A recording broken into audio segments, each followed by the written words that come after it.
l'impression que tu es toujours en train de faire quelque chose. Ça se fait. C'est pas une question de faire, c'est une... Comment je pourrais dire, j'arrive pas à exprimer un mot là-dessus. Faire, oui, c'est pas faire, c'est... Le faiseur est détruit. C'est émané peut-être. Le faiseur, il est dissous dans l'abandon. Celui qui fait l'action n'est plus moi. Oui, alors tu deviens une émanation à ce moment-là. Non, tu es l'être.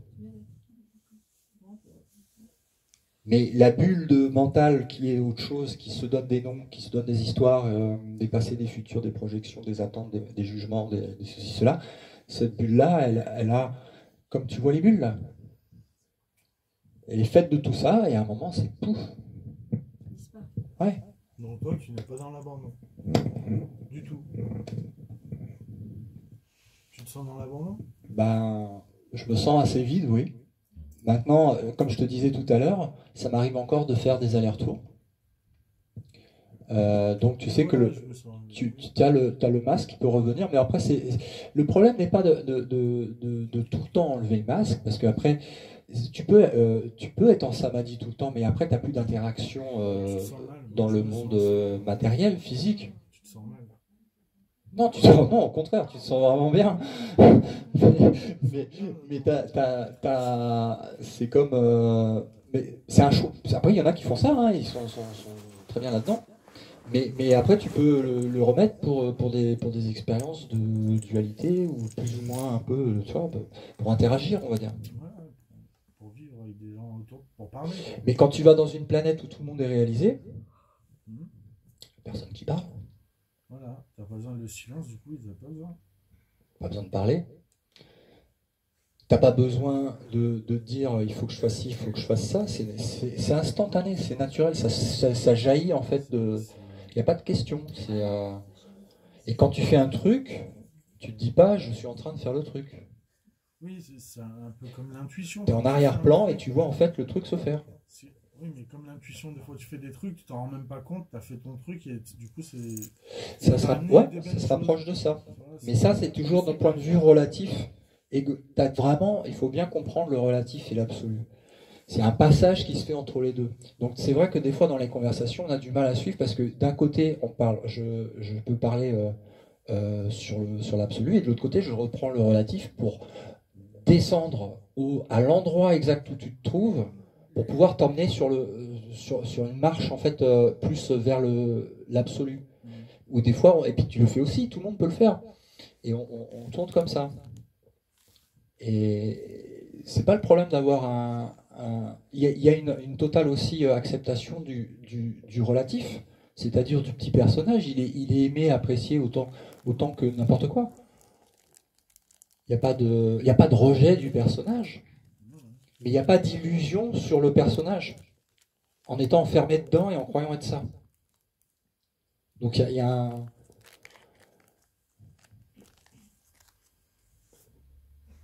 Mais c'est pas des choses nouvelles, hein. C'est des choses que tu as forcément expérimenté, que tout le monde a expérimenté, qu'on expérimente même la nuit en sommeil profond et entre le réveil avec les 5 sens et puis le sommeil profond.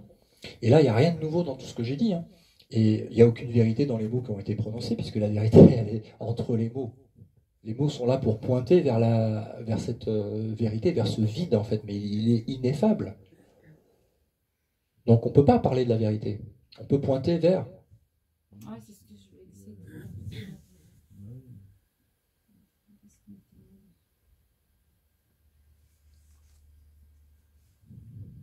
Parce que dès qu'on met des mots, on revient dans le relatif. C'est pour ça que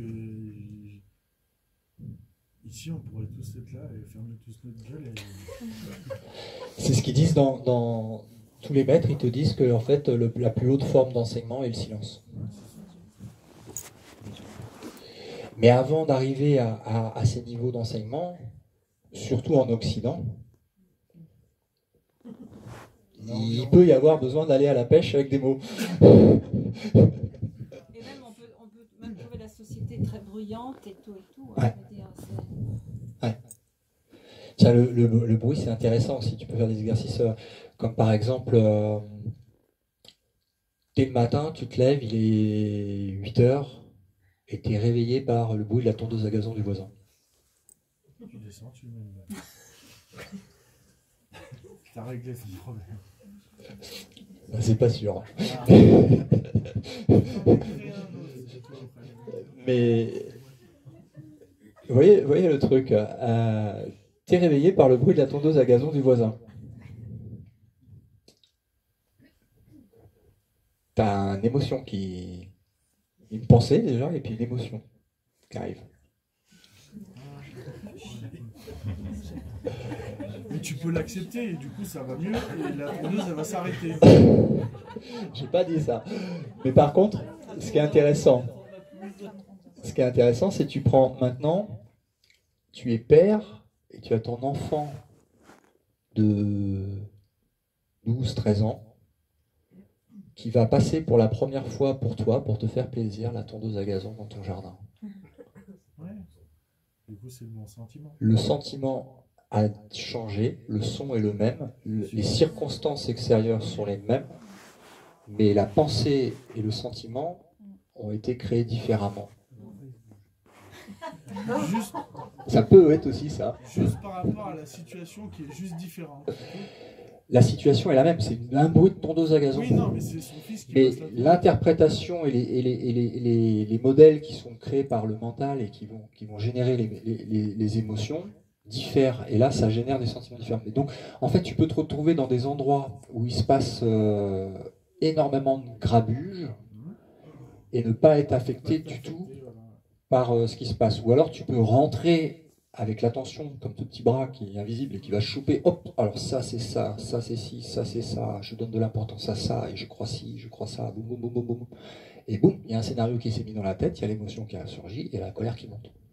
Oui, mais comme la colère, tu le sais que moi, par exemple, si ça m'arrive la colère, je sais que c'est pas bon, je vais vite dire, ah bah tant pis, et puis tant pis, je dormirai un autre jour. Du coup, je vais me recalmer automatiquement. Oui, mais c'est des situations qui vont se répéter, se répéter, se répéter, jusqu'à ce qu'il y ait une analyse plus approfondie du mécanisme. Pourquoi il y a la tondeuse à 8h qui me réveille? Non, le mécanisme intérieur, de comment se forge l'émotion, comment va chercher l'attention, quel est le concept qui est attaché, comment je construis en fait ça, comment ça génère l'émotion. Et c'est un décortiquage en fait, tu te décortiques à l'intérieur. L'extérieur n'est là que pour apporter le déclencheur en fait, qui va faire que boum. C'est là où la vie elle change radicalement de façon très très spectaculaire et très rapide. C'est quand il y a un arrêt en fait de l'observation de l'extérieur et qu'il y a peu importe ce qui se passe à l'extérieur, c'est des déclencheurs en fait. Et quand ça déclenche, pouf, ça pointe sur un truc à l'intérieur. Et là, il y a un décortiquage qui se fait. Et ça, plus tu le regardes, plus tu l'observes, plus tu le... C'est comme s'il sortait en fait. Parce que c'est comme si c'est à l'intérieur, puis là, tout à coup, ça se met en lumière, on peut l'observer. Et plus en fait tu observes de l'intérieur, plus tu te sens bien. Parce que tu reviens au centre et tu observes quelque chose qui est forcément pas toi. Et tu recentres vers le soi. Donc plus l'observation, ça sert à ça.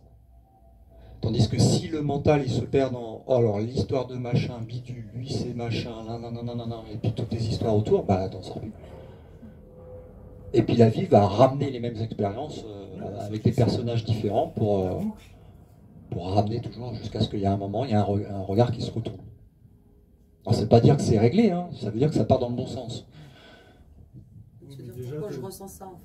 Oui, quel est ce ressenti-là.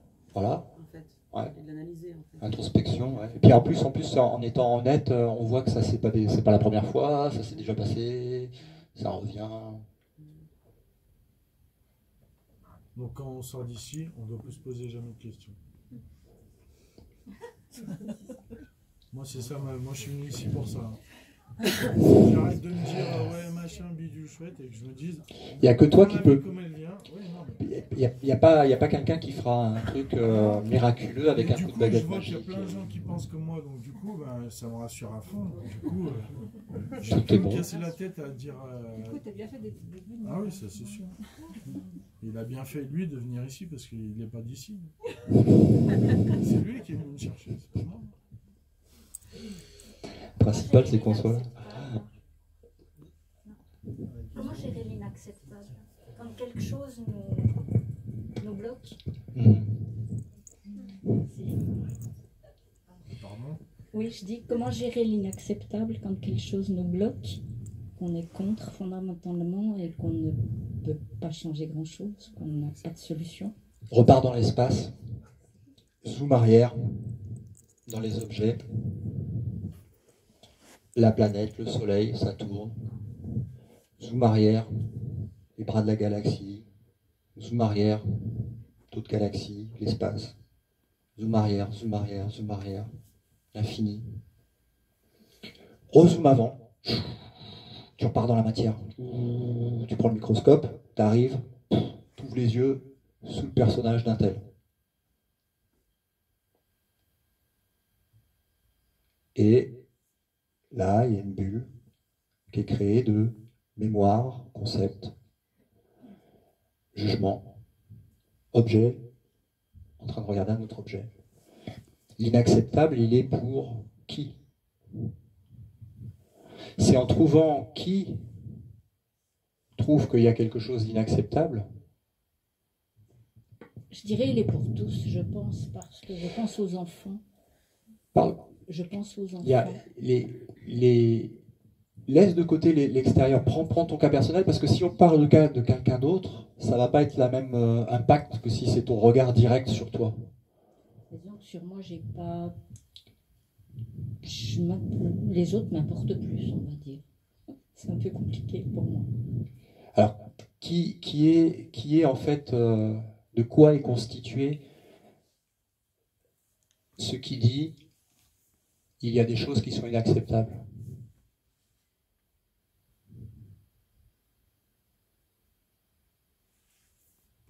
Un enfant qui souffre. Est-ce que tu souffres?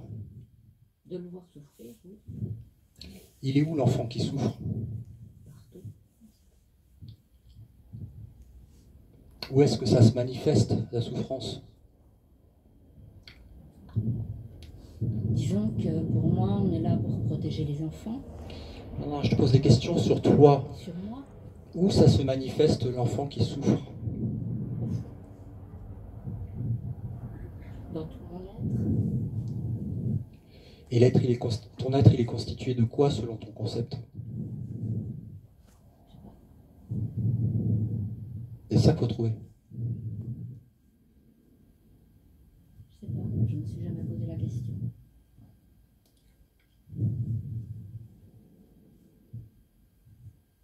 J'ai un long chemin. 33 cm, de la tête au cœur. C'est cool. Alors, il faut descendre la tête dans le cœur. C'est ça. Quand tu as le...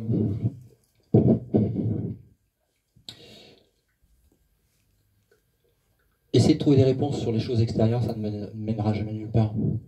Par contre, prendre un exemple de quelque chose qui se passe dans l'extérieur et qui déclenche une souffrance intérieure, et regarder à l'intérieur, va en fait amener quelque part.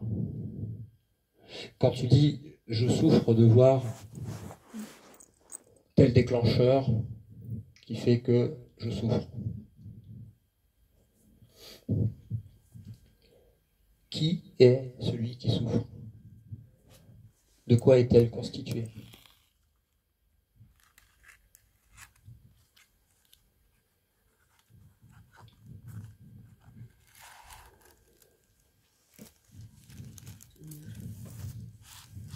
Disons le fait de sentir... Alors on parle de sensations. Est-ce que tu es tes sensations? Ah oui, Tu es tes sensations? Ben voilà pourquoi tu souffres. Observe tes sensations et tu verras que tu n'es pas tes sensations. Tes sensations, ils viennent et ils partent. Qui est celui qui observe ces sensations qui viennent et qui partent?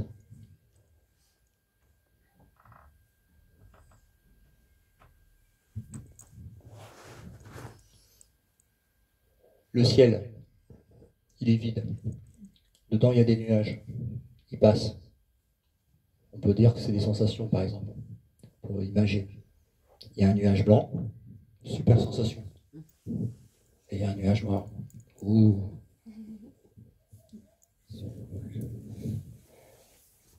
Est-ce que tu es le nuage ou est-ce que tu es le ciel?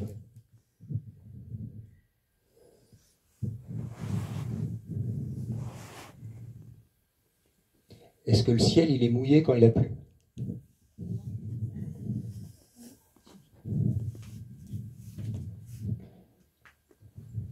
Le ciel, il n'est pas affecté. Il peut passer n'importe quoi dedans. Par contre, derrière, il y a une attention. Et ça, c'est sous ton contrôle. Que tu vas aller choper en fait telle sensation qui est liée à tel scénario et que tu vas t'accrocher à ça. Et tu vas en faire tout un truc encore plus gros, quoi. Il y a des études qui ont été menées scientifiques où ils parlent justement ils avaient étudié les émotions et comment les émotions épassent les sensations. Et en fait, ils disaient que ça avait une durée en moyenne, hein, parce que ça peut varier un peu, mais ça avait une durée de, je ne sais plus, quelques secondes. Quelques secondes, voilà. C'est-à-dire que même une douleur physique, si tu prends une aiguille et que tu te pinces et que tu te piques, la douleur elle va être pendant 2 secondes, on va dire. Là, c'est le mental et l'image. Par contre, s'il y a une focalisation sur la douleur ou sur l'émotion, bah là tu peux la traîner pendant 100 ans, hein, pas de problème. Puisque c'est l'être qui donne le pouvoir en fait à ça. Oui, si tu lui donnes pas le pouvoir, le problème est... Et bah ça passe comme un nuage. Tu fais rien. Ouais, ça passe comme un nuage. Ça passe. Et tu acceptes en fait. Il n'y a pas de.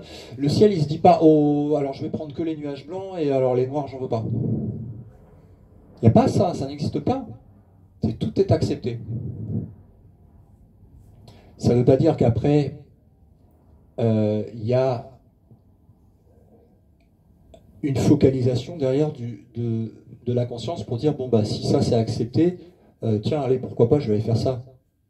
Parce que derrière, il y a cet l'être, il sait, si tu veux, il n'a pas besoin de réfléchir pour savoir que ça c'est à faire et ça c'est pas à faire. Il n'y a que quand tu es perdu dans une bulle comme ça qui se passe des choses comme ça. Donc la question du dehors, la compréhension ne va pas aider à la résolution du problème. Mais c'est le changement intérieur qui va générer en fait une nouvelle émanation qui va contribuer à ce collectif qui change automatiquement. Mais dès que tu rezoomes, que tu es dans l'espace, il y a juste une histoire qui joue, c'est celle de l'évolution, avec dans l'histoire le pire et le meilleur, comme ça peut être vu dans la dualité, mais la dualité elle est totalement acceptée, ça fait partie du jeu. Personne ne meurt dans le jeu.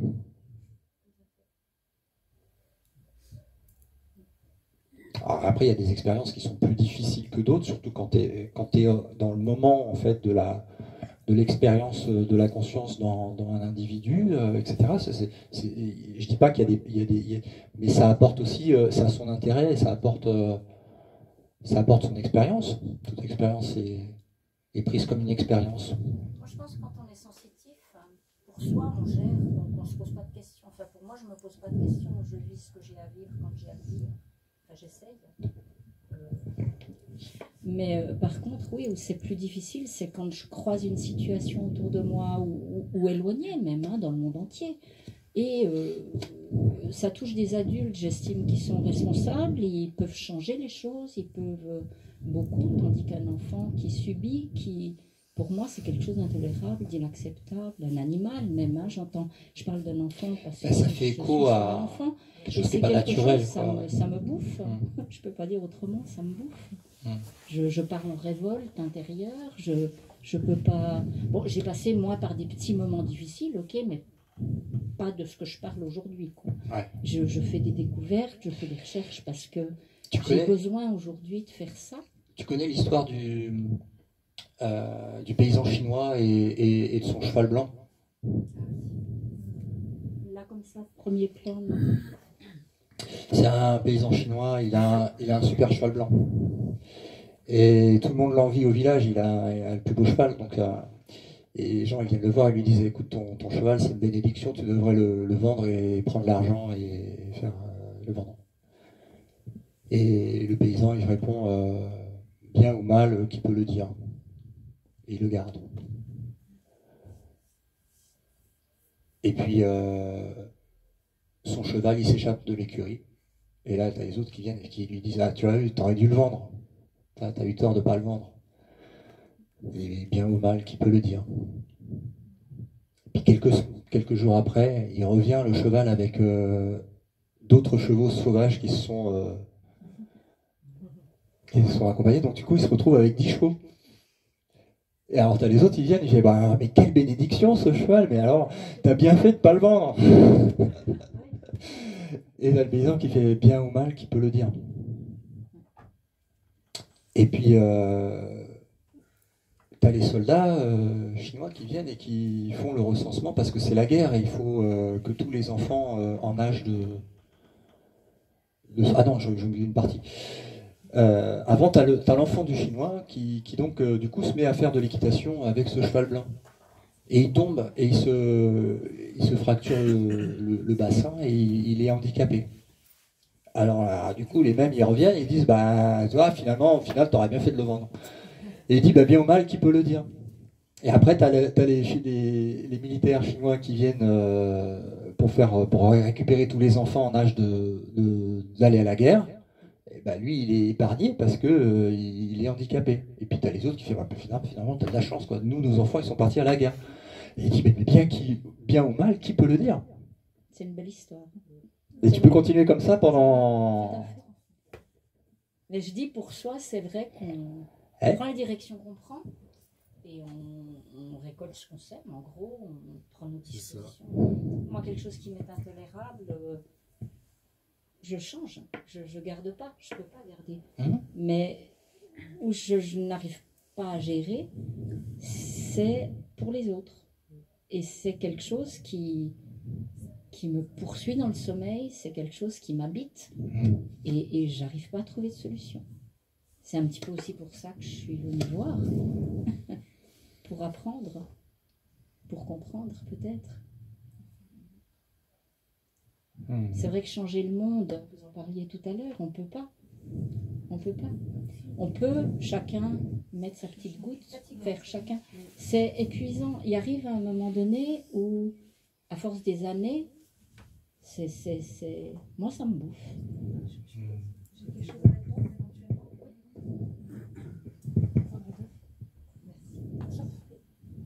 Alors moi j'ai trouvé un truc qui marche pas trop mal si je suis vraiment concentrée et bien chez moi, c'est la compassion.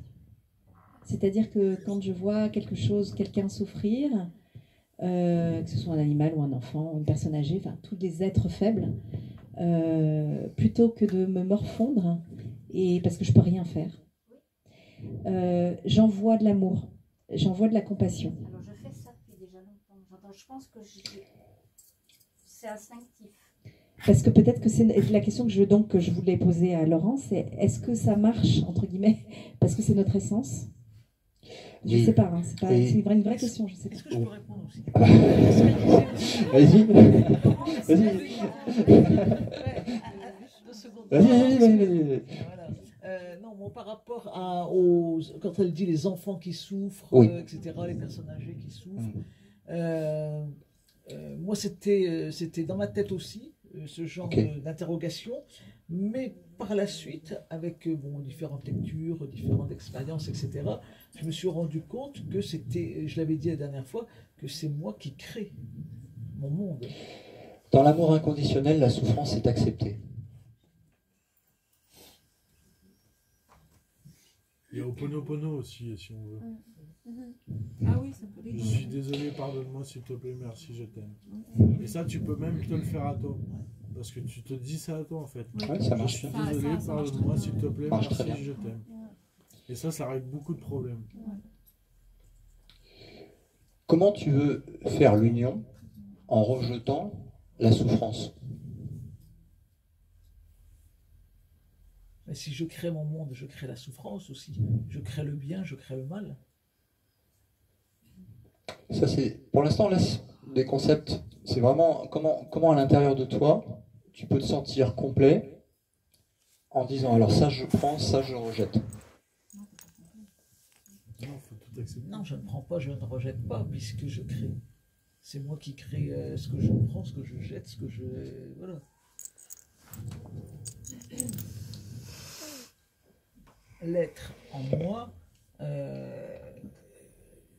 quand je me retrouve face à mon être, c'est le monde, je l'ai créé, tout. Donc en fait, je suis dans ce monde-ci pour vivre une expérience, en fait. Sous une petite lorgnette. Voilà, dans la dualité. Avec toutes les expériences du bien, du mal, etc.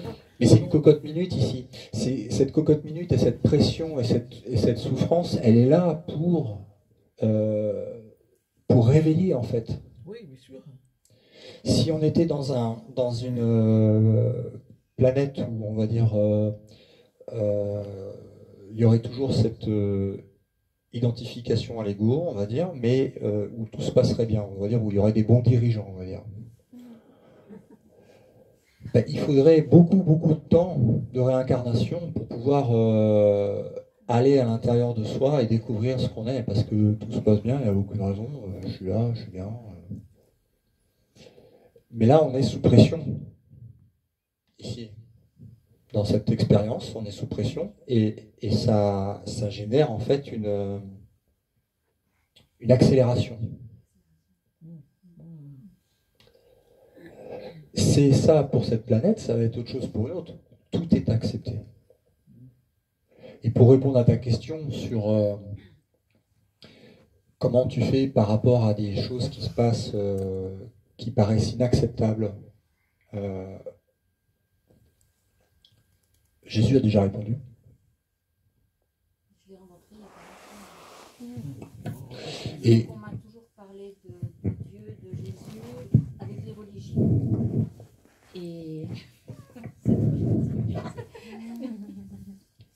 Et je sais pas, j'ai écouté, j'ai lu, je me suis beaucoup documentée ces temps-ci par rapport à tout ça. Et j'ai fait une dissociation entre les religions et Dieu. Je me suis rendu compte que Dieu m'a accompagnée toute ma vie, mais que ce qui me bloquait, c'était le côté dogmatique. C'était le côté religion.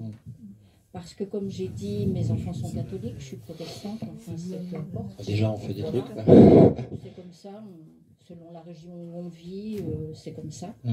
Et un jour j'ai croisé le curé, je lui ai dit, j'ai pas besoin de venir dans votre église pour être qui je suis, pour faire ce que j'ai à faire ou pour penser à qui j'ai à penser.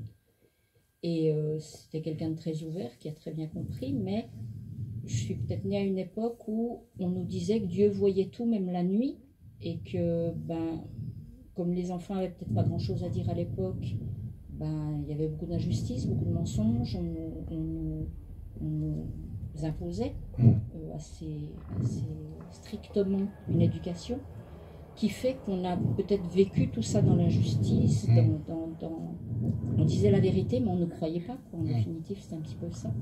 Et attention, Dieu te voit, Jésus te voit, il sait que tu mens, et on ment pas. Donc on se trouve avec un faux départ qui fait qu'on laisse un peu ça de côté, puis on se dit, ben voilà, moi c'est mon grand-père qui est sur mon épaule, c'est lui qui veille sur moi, c'est grâce à lui. Et on est fermé au reste. Et récemment, j'ai découvert Dieu. J'ai découvert Dieu et je me sens parfaitement bien, je me sens en symbiose avec ça. Et je me suis rendu compte que c'était la religion qui me bloquait jusque-là. Ouais. Et j'ai trouvé une force, une sérénité, j'ai trouvé de l'apaisement, j'ai trouvé beaucoup de choses que je ne connaissais pas, qui m'ont déjà beaucoup aidé, et qui m'ont permis d'aller plus loin et de me réveiller quelque part sur des choses où je m'étais jamais arrêtée plus que ça. Je savais que les choses existaient, mais pas à ce point-là. Donc j'ai eu un réveil un petit peu lourd, un petit peu catastrophique, on va dire. Et j'ai de la peine à gérer parce que c'est vrai que je gère pour moi, je gère mon environnement, voilà, je suis quelqu'un, je ne fais pas le lâcher prise facilement parce que j'ai dû me battre, j'ai dû apprendre à gérer des choses. Et disons que mes nuits sont très cauchemardesques depuis bien longtemps. Et je dois dire que quand je me réveille, des fois, je mets bien des fois 20 minutes, une demi-heure avant de réaliser que j'ai quitté le cauchemar et que je suis dans ma vie. J'ai plus de réalité dans mes cauchemars que dans ma vie. Donc j'essaye de réunir un petit peu tout ça. On peut aller seul jusqu'à un certain point de l'analyse, mais il arrive, je pense, à un moment donné où on a besoin de réponses, de quelqu'un qui peut nous apporter une clé. C'est ce qui nous manque quelque part. Et en consultant votre site, enfin ton site, en lisant, en cherchant à voir qui tu étais, je me suis rendu compte que tu avais des réponses, tu as des préoccupations qui sont les nôtres. Je pense que si on est tous là aujourd'hui, c'est aussi par rapport à toi, par rapport à tout ça. En tout cas, aux mêmes questions voilà. Par lesquelles on passe. Et je me suis sentie moins isolée à travers les emails, l'article que tu mets, la réponse que je vais apporter, enfin, comme je ressens. Je vois que des gens répondent. Je découvre que je ne suis pas toute seule. Et c'est quelque chose de nouveau pour moi. Donc, j'ai pris le micro, mais c'est pas mon truc. Mais ça fait plaisir. J'avais besoin et j'ai trouvé de l'aide avec vous. Je suis... Merci. Merci à toi. Voilà. Et dans... Un travail de dégagement, là. Par tes rêves, tu es en train de dégager. Oui, mais j'arrive à connaître le sentiment de colère, oui. J'essaye de canaliser, de gérer, de trouver des solutions pour éviter cette colère, pour passer par-dessus, trouver des solutions pour éviter tout ça, pour aider. Mais la colère est acceptée aussi. Voilà, mais il m'arrive là, j'ai un sentiment de haine par moment, depuis quelques jours, que je ne connais pas. Tout est accepté. Jamais. Que ce soit la colère, la haine, tout est accepté. Mais après, c'est un accueil qui ne garde pas le truc, sur lequel il n'y a pas de focalisation. C'est comme un nuage qui passe dans le ciel. Il peut y avoir... Jésus était totalement éveillé quand il a été au temple. Il était totalement en colère quand il a foutu le bordel dans le truc. Ça n'a aucun rapport. Tout est accepté. Mais rien n'est gardé. Rien n'est stocké avec l'attention. C'est oups, ça passe. De quoi tu parles? C'est déjà fini. Ça s'est passé, ouais. Tout est accepté. Et quand il y a une création en fait d'un mur à l'intérieur de toi, c'est là où tu dis non, ça c'est pas possible, ça je n'accepte pas. Et là tu crées en fait un mur intérieur je le fais pour moi, entre toi et les autres. Et ben le diable passe par le mur. Pour reprendre l'image côté non mais côté religieux, si tu veux, le diable, mais c'est celui qui divise en fait, passe par le mur. Le mur a été créé, ça a créé un... Donc quand tu dis les enfants, j'imagine que tu fais référence aux enfants qui sont maltraités, torturés ou autres. Je vais aux extrêmes. Quel est ton niveau d'amour pour ceux qui le torturent? La haine? L'amour, non. Ben voilà. Je peux pas. Ben voilà. Je peux pas. Ben voilà. Je savais même pas que ça existait. Si tu peux. Pour moi, c'est... Le message de Jésus, c'est prie pour tes ennemis. J'ai avancé pour mes proches. J'ai pu faire le deuil de tout ça. C'est bon. J'ai beaucoup avancé ces dernières semaines. Mais... C'est pardonne à tes ennemis et prie pour ceux qui te persécutent. C'est pas possible. Mais c'est toi qui te fais du mal. Ouais. Je pensais pas pouvoir pardonner, Je pensais pas pouvoir pardonner à des choses qui me sont arrivées directement et qui ont eu des répercussions assez importantes. En rencontrant Dieu récemment, je dis il y a quelques semaines, quelques mois, j'ai appris et j'ai réussi parce que j'ai compris des choses importantes. Mais face aux enfants, non, j'y arrive pas. Ben voilà la tâche. J'ai vraiment, c'est un long chemin, je pense. Ouais. 2-3 cm de ta tête.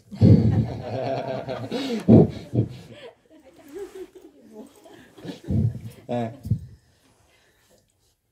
Et pardonner ne veut pas dire accepter. Oui, c'est juste. Voilà. Pardonner ne veut pas dire que tu vas reproduire un truc ou accepter une situation. Puis après, il y a des choses qui se passent dans l'instant où ça va. Oui, tout à fait.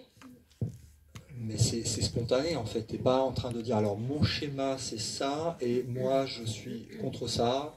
Et comme il y a aussi chacun fait son truc comme il veut, hein, à sa sauce. Parce qu'il il faut respecter chacun va avoir son propre parcours, son propre truc. Et en fait, on fait notre voie un peu comme on peut, avec l'aide qu'on a et comme on peut. Moi, j'avais mis un peu des sortes de bornes en fait, de direction en fait entre Bouddha et puis Jésus.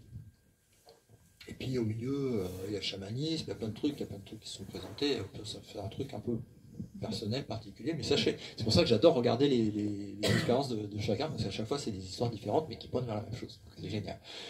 Et dans